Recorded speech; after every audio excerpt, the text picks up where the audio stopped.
প্রিয় দর্শক, আপনারা দেখছেন দৈনিক ডেস্টিনি। আপনাদের সাথে আছি আমি জিহাদ নূর চৌধুরী।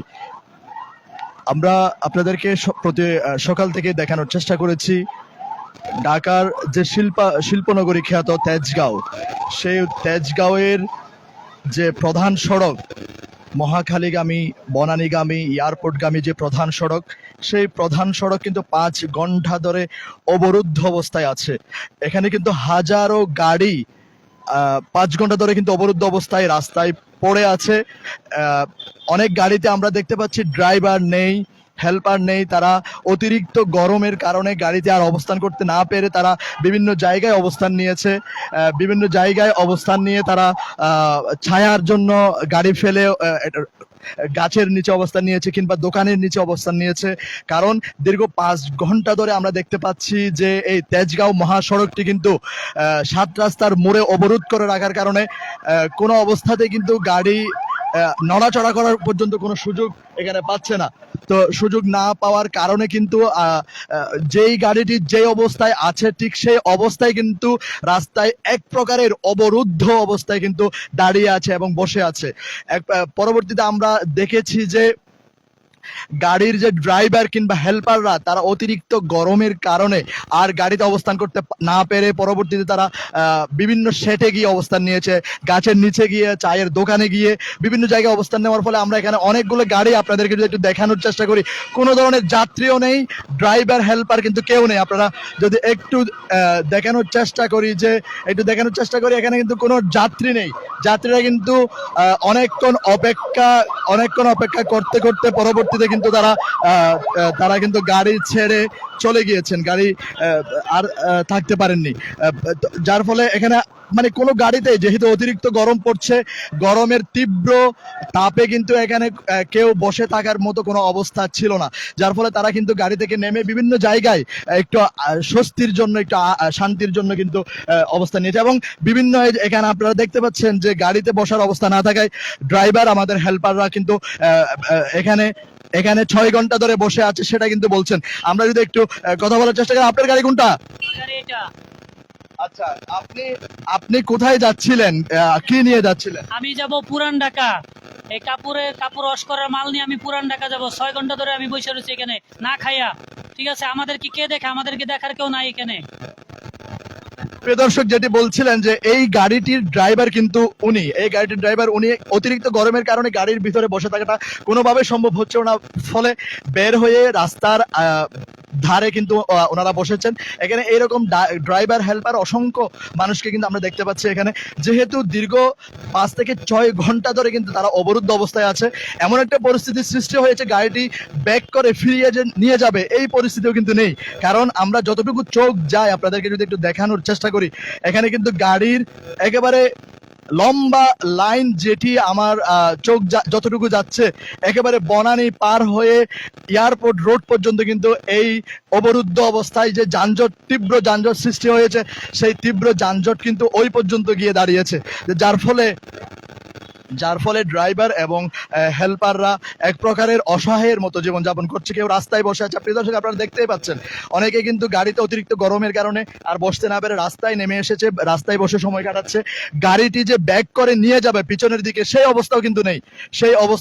সবাই কিন্তু রাস্তায় এবং গাছের নিচে, হোটেলে কিংবা পেট্রোল পাম্পে কিন্তু গিয়ে তারা অবস্থান করছে। অনেকে আমরা এখানে দেখতে পাচ্ছি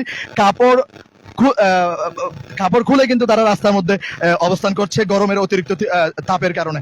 তো আমি আপনাদেরকে দেখানোর চেষ্টা করছি রাজধানীর প্রাণকেন্দ্র, শিল্পাঞ্চল খ্যাত রাজধানীর প্রাণকেন্দ্র তেজগাঁও শিল্পনগরীর সেই প্রধান সড়কটি, যে প্রধান সড়কটিতে দীর্ঘ 5 থেকে 6 ঘন্টা ধরে কিন্তু সবাই অবরুদ্ধ অবস্থায় আছেন।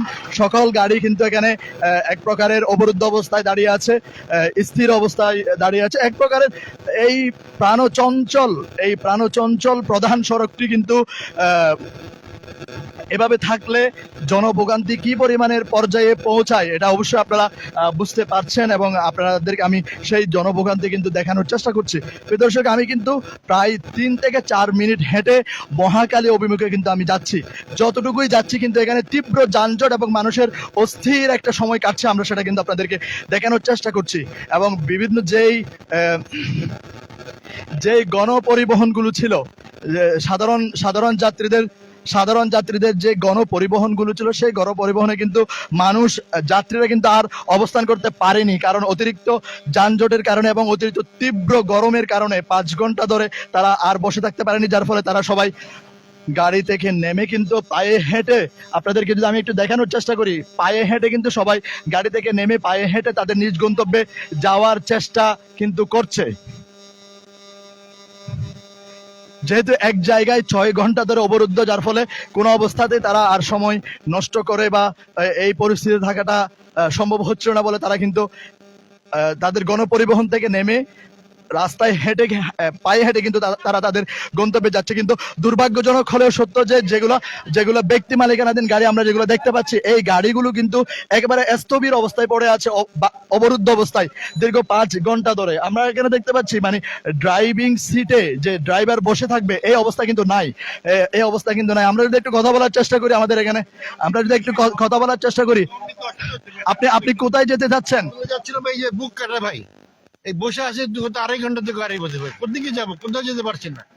আপনি কোত্থেকে এসে কোথায় যেতে যাচ্ছিলেন? যাচ্ছিলাম আরো সামনে তেজগাঁ যাবো, আসি বনানী থেকে, ওইদিকে যাওয়ার কথা ছিল ভাই। পেশেন্ট কিছু মারা যাচ্ছে, দেখতে যাবো, তাও পাচ্ছি না দেখতে। কোন দিকে যাবো বলেন? প্রিয় দর্শক, যেটি বলছিলেন, একজন ব্যক্তিগত মালিকানাধীন একটি গাড়ি, প্রাইভেট কারে বসে আছেন ওনারা, প্রায় 3 ঘন্টা ধরে বসে আছেন বললেন। বসে থেকে ওনাদের ক্ষোভের যে বিষয়টি সেটি কিন্তু জানাচ্ছেন। 6 ঘন্টা ধরে অবরুদ্ধ এক জায়গায় বসে থাকা, এই বিষয়টি আসলে খুবই দুঃখজনক এবং কষ্টের বিষয়। এটি কিন্তু বলার অপেক্ষা রাখে না। আমরা এখানে দেখতে পাচ্ছি বাস কিন্তু পড়ে আছে, বাসের মধ্যে কিন্তু যাত্রী নেই, কারণ যাত্রীরা নেমে পায়ে হেঁটে কিন্তু চলে গিয়েছে। আমি প্রিয় দর্শক আপনাদেরকে অনেক কষ্ট করে দেখানোর চেষ্টা করছি মহাখালী অভিমুখী যেই রাস্তাটি, আমি মহাখালীর দিকে কিন্তু যাওয়ার চেষ্টা করছি। মহাখালীর যত দূরে চোখ যাচ্ছে, এখানে কিন্তু গাড়ি এক প্রকারের অবরুদ্ধ অবস্থায় বসে আছে দীর্ঘ 5 থেকে 6 ঘন্টা ধরে। আমরা কিন্তু সেটাই এখানে দেখানোর চেষ্টা করছি। এমন একটা পরিস্থিতি যে গাড়ি ব্যাক করে পিছনে যাবে ওই সুযোগও নেই, কারণ এই যানজট আমার মনে হয় এয়ারপোর্ট পর্যন্ত ছড়িয়েছে কিনা সেটাই কিন্তু এখন দেখার বিষয়। আপনারা জানেন যে এই যানজট কতদূর পর্যন্ত গিয়েছে? প্রিয় দর্শক, যেটি বলছিলাম যে আমি যে ধারণাটা করছিলাম আপনাদেরকে দেখানোর মাধ্যমে, সেটি কিন্তু সঠিক বলছেন যাত্রীরা। একদম এয়ারপোর্ট কাছাকাছি পর্যন্ত কিন্তু এই তীব্র যানজট চলে গিয়েছে বলে তারা বলার চেষ্টা করছেন। আমি কিন্তু হাঁটতে হাঁটতে প্রায় মহাখালী বাস টার্মিনালের কাছাকাছি কিন্তু চলে এসেছি। এই পুরো রাস্তা জুড়েই কিন্তু আপনারা দেখতে পাচ্ছেন এভাবেই কিন্তু গাড়ির তীব্র যানজট সৃষ্টি হয়েছে এবং অবরুদ্ধ অবস্থায় কিন্তু এখানে গাড়ি বসে আছে। মানুষ বসে থাকতে না পেরে কিন্তু মানুষ এখান থেকে অনেকেই বের হয়ে বিভিন্ন জায়গায় খোলা আকাশে কিন্তু একটু বাতাসের জন্য তারা কিন্তু বের হয়ে গিয়েছে, গাড়ির ড্রাইভার কিংবা হেল্পাররা। আমরা কিন্তু সেটাই আপনাদেরকে দেখানোর চেষ্টা করছি। এবং পরবর্তীতে যে গণপরিবহনগুলো আছে, যেই গণপরিবহনের মাধ্যমে সাধারণ যাত্রীরা এক জায়গা থেকে আরেক জায়গায় যায়, আমরা কিন্তু এখানে অনেক অ্যাম্বুলেন্সও দেখতে পাচ্ছি। আপনারা প্রিয় দর্শক, এমন একটা অবস্থার সৃষ্টি হয়েছে যে অ্যাম্বুলেন্স এখান থেকে যে যাবে বা ব্যাক করবে এই ধরনের কোনো সুযোগ নেই। এখানে কিন্তু একজন সিটিজেন নাগরিক, কিন্তু আমরা সিনিয়র সিটিজেনকেও দেখতে পাচ্ছি, উনি গাড়ির স্টিয়ারিং এ বসে আছে। আমরা যদি কথা বলি, আপনি কোত্থেকে কোথায় যেতে চাচ্ছিলেন? আমি বনানী থেকে একটু মতিঝিল যাব কাজে, কিন্তু এখন সামনে জামটা কিসের সেটা বলেন। আমরা এখানে দেখতে পাচ্ছি যে পলিটেকনিক্যালের শিক্ষার্থীরা রাস্তা অবরোধ করে রেখেছেন প্রায় 5 থেকে 6 ঘন্টা ধরে। ও, অবরোধ রাখছে, তাহলে আমাদেরকেও থাকতে হবে এইভাবে। ওকে, ধন্যবাদ। প্রিয় দর্শক, যেটি বলছিলেন যে একজন সিনিয়র সিটিজেন, একটা অসহায়ের মতো অবস্থা ওনার চোখে মুখে আমরা দেখতে পেয়েছি, এবং অসহায়ের মতো করে কিন্তু উনি বলছিলেন যে আমাদের তাহলে আর কিছু করার নেই, এভাবে বসে থাকতে হবে। এখানে অনেক এরকম গাড়ি কিন্তু আমরা যেটি খবর নিয়েছি এবং আপনাদেরকে দেখাচ্ছি যে এয়ারপোর্ট পর্যন্ত কিন্তু এই ধরনের তীব্র যানজটের সৃষ্টি হয়েছে। আপনারা জানেন যে, একটু জানিয়ে রাখি, ঢাকা পলিটেকনিক সহ বাংলাদেশের যে পলিটেকনিক্যাল ইনস্টিটিউট আছে, সেই পলিটেকনিক্যাল ইনস্টিটিউটের শিক্ষার্থীরা কিন্তু ঢাকার প্রাণকেন্দ্র তেজগাঁও শিল্পাঞ্চল এলাকার যে 7 রাস্তার মোড়, সেই 7 রাস্তার মোড় কিন্তু অবরুদ্ধ করে রেখেছে দীর্ঘ 5 ঘন্টা ধরে, যার ফলে এই যানজটের প্রখর এত পরিমাণ হয়ে গিয়েছে, এই যানজট যে এই পরিমাণ তীব্র আকার ধারণ করে যেটা এয়ারপোর্ট পর্যন্ত চলে গিয়েছে। আমরা যদি একটু দেখানোর চেষ্টা করি, এখানে কিন্তু বাচ্চারাও গাড়ির মধ্যে আমি দেখতে পাচ্ছি যে কি পরিমাণ একটা গরম এবং অস্বস্তির মধ্যে আছে। আপনারা কোথায় থেকে কোথায় যাচ্ছেন একটু যদি বলতেন। মগবাজার, কোত্থেকে যাচ্ছেন? মিরপুর 1। আচ্ছা, আপনারা সামনে কি হচ্ছে আপনারা কি জানেন, খবর নিয়েছেন? না, খবর নেইনি, কি হচ্ছে কিচ্ছু জানি না। আচ্ছা, আমরা গণমাধ্যমের মাধ্যম দিয়ে আপনাদেরকে জানিয়ে রাখি যে দীর্ঘ 6 ঘন্টা ধরে আন্দোলন করছে পলিটেকনিক্যালের শিক্ষার্থীরা। তা আপনারা যে এভাবে বসে আছেন, আপনাদের তো হয়তো আরো 2-4-5 ঘন্টা থাকতে হতে পারে, কি করবেন আপনারা? আমি সেক্ষেত্রে ওদেরকে নিয়ে পায়ে হেঁটে চলে যাব। প্রিয় দর্শক, এখানে দুটি বাচ্চা, মানে খুবই কোমলমতি দুজন বাচ্চাকে নিয়ে মা কিন্তু এখানে গাড়ির মধ্যে বসে আছে। আপনাদেরকে আমি দেখানোর চেষ্টা করছি তেজগাঁও মেইন রাস্তাতে। ওনারা কিন্তু জানেন না সামনে কি হয়েছিল বা সামনে কি অবস্থা, তো ওনাদেরকে সেটি জানাচ্ছিলাম যে সামনে শিক্ষার্থীরা কিন্তু রাস্তা অবরোধ করে রেখেছে দীর্ঘ 5 ঘন্টা ধরে। কারণ যেই জায়গায় ওনারা বসে আছে সেখান থেকে সামনে কি হচ্ছে ওইটা খবর নেওয়ারও সুযোগ নেই। কারণ সামনে যেটি হচ্ছে সেটি দেখতে গেলে মিনিমাম 10 মিনিট হাঁটতে হবে। 10 মিনিট হেঁটে কিন্তু ওনাকে ওই জায়গায় যেতে হবে, সেটাই কিন্তু আমরা আপনাদেরকে বলছিলাম। প্রিয় দর্শক, মানে এক প্রকারের অবরুদ্ধ অবস্থা কিন্তু আমরা দেখতে পাচ্ছি এবং আপনাদেরকে দেখানোর চেষ্টা করছি। প্রিয় দর্শক, আমি হাঁটছি কিন্তু যানজট কিন্তু শেষ হচ্ছে না। যে পরিমাণ আমি ঠিক রাজধানীর তেজগাঁওয়ের 7 রাস্তা থেকে কিন্তু আমি হাঁটতে কিন্তু প্রায় মহাখালীর বাস টার্মিনাল পর্যন্ত এসেছি। কিন্তু এই মহাখালীর বাস টার্মিনাল পর্যন্ত কিন্তু আমি কোনো ধরনের আমি দেখতে পাচ্ছি যে এই পর্যন্ত কিন্তু এখানে গাড়ি অবরুদ্ধ এবং স্থবির হয়ে দাঁড়িয়ে আছে। এবং আমি বিভিন্ন ড্রাইভারের সাথে কথা বলার চেষ্টা করেছি যে তারা খবর নিয়েছে এয়ারপোর্ট পর্যন্ত কিন্তু এই তীব্র যানজট এয়ারপোর্ট পর্যন্ত কিন্তু ছড়িয়ে গিয়েছে। প্রিয় দর্শক, আপনাদেরকে দেখানোর চেষ্টা করছি এবং বিভিন্ন বাচ্চারাও কিন্তু খুব অসহায় অবস্থায়। কারণ আপনারা জানেন যে আজকে খুব তীব্র গরম পড়ছে, গরমের তাপমাত্রা অনেক বেশি, যার ফলে শিক্ষার্থীদের আন্দোলন চলছে। যে গরমের তীব্র তাপমাত্রা আমরা কিন্তু এখানে দেখতে পাচ্ছি। শিক্ষার্থীদের এই আন্দোলনের কারণে কিন্তু জনজীবন একেবারে একটা বিপর্যস্ত অবস্থা সৃষ্টি হয়েছে। আমি কিন্তু আপনাদেরকে সেটি দেখানোর চেষ্টা করছি। গাড়ি তেজগাঁও রোডে যেতে না পেরে কিন্তু তারা যতটুকু চেষ্টা করছেন ঘুরিয়ে অন্য জায়গা দিয়ে অন্য রোড হয়ে যেতে পারেন কিনা, ওই জায়গায়ও কিন্তু অনেক কষ্ট তাদের হচ্ছে, অনেক বিড়ম্বনার কিন্তু শিকার হচ্ছেন। প্রিয় দর্শক, আপনারা দেখতে পাচ্ছেন দৈনিক ডেসটিনির মাধ্যমে সারা বাংলাদেশে আপনাদেরকে আমি দেখানোর চেষ্টা করছি।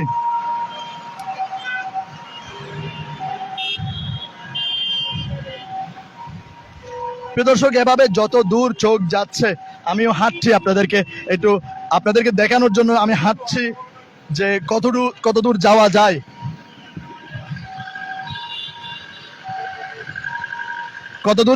সেটা কিন্তু আমরা আপনাদেরকে দেখানোর চেষ্টা করছি। এই যানজট কিন্তু আজ আমার মনে হয় না আমি আরো আধা ঘন্টা কিংবা 1 ঘন্টা হাঁটলেও এই যানজট শেষ হবে। আমি আপনাদেরকে নিয়ে কিন্তু প্রায় 15 মিনিট ধরে হাঁটছি। কিন্তু আমার এই হাঁটা শেষ হবে, কিন্তু তীব্র যানজট যেটা তৈরি হয়েছে সেটা মনে হয় শেষ হবে না। এবং মানুষ যেভাবে অবরুদ্ধ অবস্থায় আছে, সেই অবরুদ্ধ অবস্থা কিন্তু শেষ হবে বলে আমার মনে হচ্ছে না। কারণ আমি যতটুকু খবর নিয়েছি এবং জানার চেষ্টা করেছি, এয়ারপোর্ট পর্যন্ত বনানী নিকুঞ্জ পার হয়ে এয়ারপোর্ট পর্যন্ত কিন্তু এই তীব্র যানজটের সৃষ্টি হয়েছে এবং এই তীব্র যানজট কিন্তু আমরা দেখতে পাচ্ছি। প্রিয় দর্শক, গণপরিবহন সাধারণ যাত্রীরা অতিরিক্ত গরমের কারণে তারা কিন্তু আর এই রাস্তায় বসে থাকতে পারেনি কিংবা এই গাড়ির মধ্যে অবস্থান করতে পারেনি, যার ফলে তারা কিন্তু গাড়ি থেকে নেমে গিয়ে পায়ে হেঁটে তাদের গন্তব্যে যাচ্ছে। কিন্তু দুর্ভাগ্যজনক হলেও সত্য, যারা ব্যক্তিগত মালিকানাধীন গাড়ি তারা তো আর গাড়ি ফেলে যেতে পারছে না। তারা তো আর গাড়ি ফেলে যেতে পারছে না, যার ফলে এই গাড়িগুলো কিন্তু স্থবির অবস্থায় এভাবেই কিন্তু বসে আছে রাস্তার মধ্যে। এভাবে কিন্তু তীব্র গরম এবং তীব্র যানজট, অস্বস্তি সবকিছু মিলিয়ে কিন্তু এভাবেই বসে আছে। আমরা কিন্তু 15 মিনিট ধরেই হাঁটছি, 15 মিনিট ধরেই কিন্তু আমরা হাঁটছি, হেঁটে কিন্তু এভাবেই তীব্র যানজটটা আপনাদেরকে দেখানোর চেষ্টা করছি। এবং এই যে অবরুদ্ধ অবস্থায় আছে, এখন ওনারা জানেই না যে কখন এই অবরোধ শেষ হবে। অথবা আমি অনেকের সাথে কথা বলেছি, অনেকে জানে না সামনে কি হয়েছে, অনেকেই জানে না সামনে কি হয়েছে। সবাই মনে করছে যে সামনে যানজট সৃষ্টি হয়েছে, কিন্তু বিষয়টা কিন্তু ওইরকম নয়। বিষয়টা হচ্ছে ঢাকা পলিটেকনিক্যাল সহ সারা বাংলাদেশের যে পলিটেকনিক্যাল ইনস্টিটিউট, সেই পলিটেকনিক্যাল ইনস্টিটিউটের শিক্ষার্থীরা 6 দফা দাবিতে ঢাকার যে পলিটেকনিক্যাল ইনস্টিটিউট তার সামনে যে 7 রাস্তার মোড় তেজগাঁও শিল্পাঞ্চল এলাকা, সেই তেজগাঁও শিল্পাঞ্চল এলাকা কিন্তু অবরুদ্ধ করে রেখেছেন, রাস্তা বন্ধ করে দিয়েছেন। এই রাস্তা বন্ধ করে দেওয়ার পরিস্থিতি কিন্তু আমরা 6 ঘন্টা ধরে দেখতে পাচ্ছি। 6 ঘন্টা ধরে কিন্তু এভাবেই সাধারণ যাত্রীরা এবং সাধারণ মানুষ এবং ব্যক্তিগত গাড়ির মালিকরাও কিন্তু বিভিন্ন গুরুত্বপূর্ণ কাজে যাচ্ছিলেন, সেই গুরুত্বপূর্ণ কাজে কিন্তু তারা আর যেতে পারছেন না, এখানে কিন্তু এভাবে অবরুদ্ধ হয়ে বসে আছেন। প্রিয় দর্শক, আমরা হাঁটছি, আমরা আপনাদেরকে দেখানোর চেষ্টা করছি কত দূর পর্যন্ত এই যানজট এবং এই তীব্র যানজটের সৃষ্টি হয়েছে। এটা কিন্তু আমরা আপনাদেরকে দেখানোর চেষ্টা করছি দৈনিক ডেস্টিনির মাধ্যমে। আপনাদের সাথে আছি এবং থাকবো আমি জিহাদ নূর চৌধুরী। চলুন আমরা আরো কত দূর যেতে পারি আপনাদেরকে একটু দেখাই। আমরা ইতিমধ্যে প্রায় 15 মিনিট বেশি হাঁটছি আমরা, কিন্তু যতই হাঁটছি তীব্র যানজট কিন্তু শেষ হচ্ছে না। আমরা মনে করছি এই যানজট এয়ারপোর্ট পর্যন্ত গিয়েছে, যেটা আমরা জানিয়েছি আপনাদেরকে, এবং আমরা বিভিন্ন ড্রাইভারদের সাথে সংশ্লিষ্ট ব্যক্তিদের সাথেও কথা বলেছিলাম। তারা খবর নিয়ে জানিয়েছে, ট্রাফিক পুলিশরা খবর নিয়ে জানিয়েছে যে এই যানজট কিন্তু এয়ারপোর্ট পর্যন্ত গিয়ে ঠেকেছে। আপনারা দেখতে পাচ্ছেন আমরা কিন্তু মহাখালীর যে বাস টার্মিনাল, সেই বাস টার্মিনালের কাছাকাছি চলে এসেছি। তেজগাঁও মোড় থেকে, তেজগাঁও 7 রাস্তার মোড় থেকে কিন্তু আমরা ওই পর্যন্ত চলে এসেছি, কিন্তু এখানে গাড়ি কিন্তু স্থবির হয়ে দাঁড়িয়ে আছে। মানুষ কিন্তু যেটি বলছিলাম, মানুষ কিন্তু জানেই না যে সামনে কি হয়েছে। আমাকে অনেকেই প্রশ্ন করছেন যে ভাই সামনে কি হয়েছে, যে সামনে কি হয়েছে। আমি তাদেরকে বলার চেষ্টা করেছি, এবং তার অর্থ এই যে বোঝা গিয়েছে যে সামনে কি হয়েছে বা কি হচ্ছে তারা কিন্তু জানে না, কারণ অনেক দূরত্ব হওয়ার কারণে তারা কিন্তু জানে না যে কি সামনের পরিস্থিতিটা কি, কেন বা এই তীব্র যানজটে তারা পড়েছে। প্রিয় দর্শক, যেটি বলছিলাম ঠিক এভাবেই কিন্তু মানুষ ভোগান্তির মধ্যে আছে। এবং আমরা কিন্তু সেই পলিটেকনিক্যালের শিক্ষার্থীদেরকে গণমাধ্যমের পক্ষ থেকে অনুরোধ করেছিলাম যে তারা রাস্তা যেন ছেড়ে দেয়, রাস্তা ছেড়ে দিয়ে যেন তারা যথাযথ প্রক্রিয়ার মাধ্যমে লিখিতভাবে যেন তারা তাদের শিক্ষা উপদেষ্টা কিংবা যেই সংশ্লিষ্ট জায়গা আছে, সেই সংশ্লিষ্ট জায়গায় যেন তারা তাদের দাবিগুলো তুলে ধরে বা দাবিগুলো নিয়ে যায়। এটা কিন্তু আমরা বলেছিলাম এবং বলেছিলাম যেন সাধারণ মানুষকে এই ভোগান্তি থেকে মুক্তি দেয়। কিন্তু এই বিষয়টি কিন্তু আমরা অনেক রিকোয়েস্ট করার পরে একটু করে তারা কিন্তু আস্তে আস্তে গাড়িগুলো ছাড়ছে। আমরা বলেছিলাম যে অন্ততপক্ষে এক লাইন করে আপনারা গাড়িগুলো ছাড়ুন। অলরেডি 6 ঘন্টা যাবত কিন্তু এই মানুষ কিন্তু তীব্র যানজটে পড়েছে, এটা কিন্তু আমরা বলেছিলাম। যার ফলে 6 ঘন্টা পরে আমরা একটু করে দেখতে পাচ্ছি যে গাড়ি হালকা ধীর গতিতে একটু করে সামনের দিকে আগাচ্ছে। তার মানে বোঝা যাচ্ছে সামনের দিকে হয়তো একটু করে গাড়ি ছাড়ার সিদ্ধান্তটা তারা নিয়েছে। তো এই হচ্ছে সর্বশেষ অবস্থা। আপনারা দেখছেন রাজধানীর তেজগাঁও থেকে, আপনারা দেখছেন দৈনিক ডেস্টিনি। আপনাদের সাথে আছে আমি জিহাদ নূর চৌধুরী।